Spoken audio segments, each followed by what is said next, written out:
and my name is Maria Labreveux, and I am from Lepidext. I joined the company in 2019, October of 2019, and my role at the time was executive in residence, and I was supposed to transition the company from a technology from the lab and try to transition it into a commercial product, or what you can do when you're a very early startup, and also transition the company from an LLC to an Inc. that could start accepting capital. At the same time, we were accepted to join Ag Launch, and the rest is history. The prompt from this presentation was to share with you the value of Ag Launch and the value that the Farmer Network has provided. I mean, I don't know where to start. I could just talk about that. I'll try to give you a little bit about the company, where we stand, what we've done since 2020. Believe it or not, that was pre-pandemic. I think we were February. I remember coming through Atlanta Airport right before the pandemic started. So the company was formed after the discovery of a virus that can sterilize these gals, so you don't get these guys. So the premise is we're trying to change the paradigm of how we control pests, specifically Lepidopteran pest, and specifically the corn earworm. Am I going the right way? Okay. The first way that the farmers helped us is theoretically you know what the corn earworm does in farming. You know that you can read what it has happened, but then to have the voice of the farmer telling you, yes, this is real. There is an increase in BT resistance for the corn earworm that has happened over time since the release of the first BT technologies, and that it has a turn of about 10 years. So you get a variety, a line of corn, and you can use it for only 5 years at its maximum potential, and then you have to scramble to switch to another one. So this graph shows, interestingly, it shows how in 2019 we start seeing resistance to the VIP3 technologies, and from there it has increased. So that's one way how farmers have helped us. I'll tell you about the product. The product is called Insteris. It stands for insect sterilizing virus. And it's a naturally occurring virus of Lepidopterans.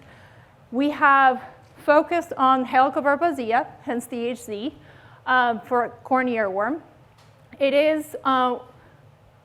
We have proved through the help of Scott and other farmers that it is effective. So we had 3 challenges. One, to prove that it's effective.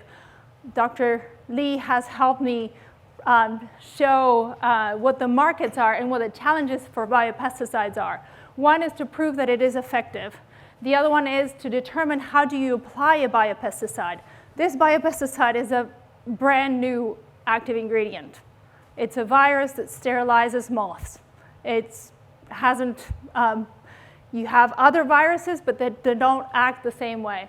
And the last thing is, and it's not a minor step, is to obtain EPA certification. And we have proved that it is effective, we have tested it in the field, and we have good models of application for BT, cotton, and corn.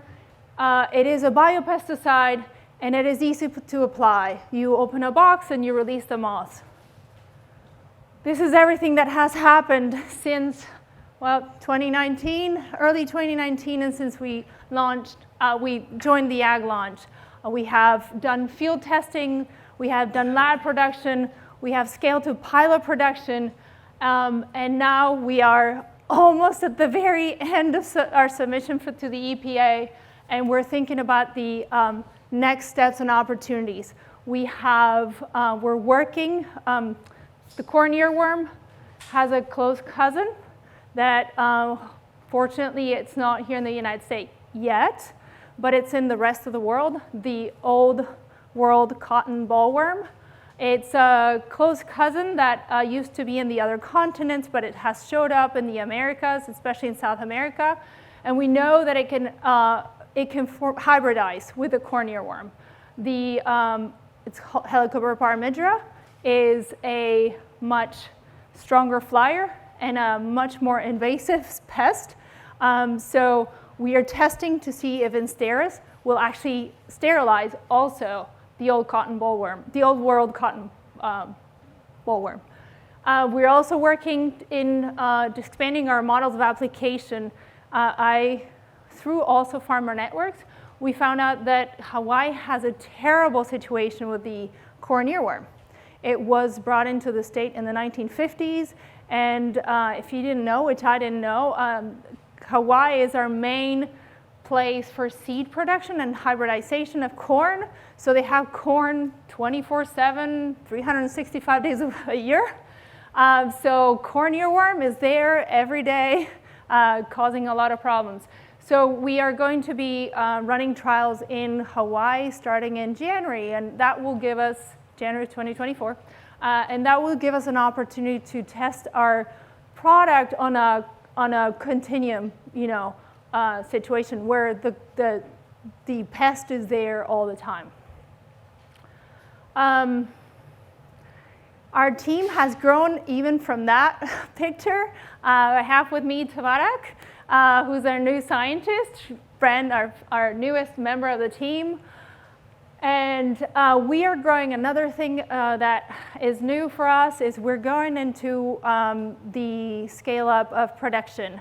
We have a display with Tabarak on our table to show you what we have done. These insects are, you have to rear them individually. So one of the things that we listen to our farmers, we listen to our investors. One of the things that investors worry about is scale up.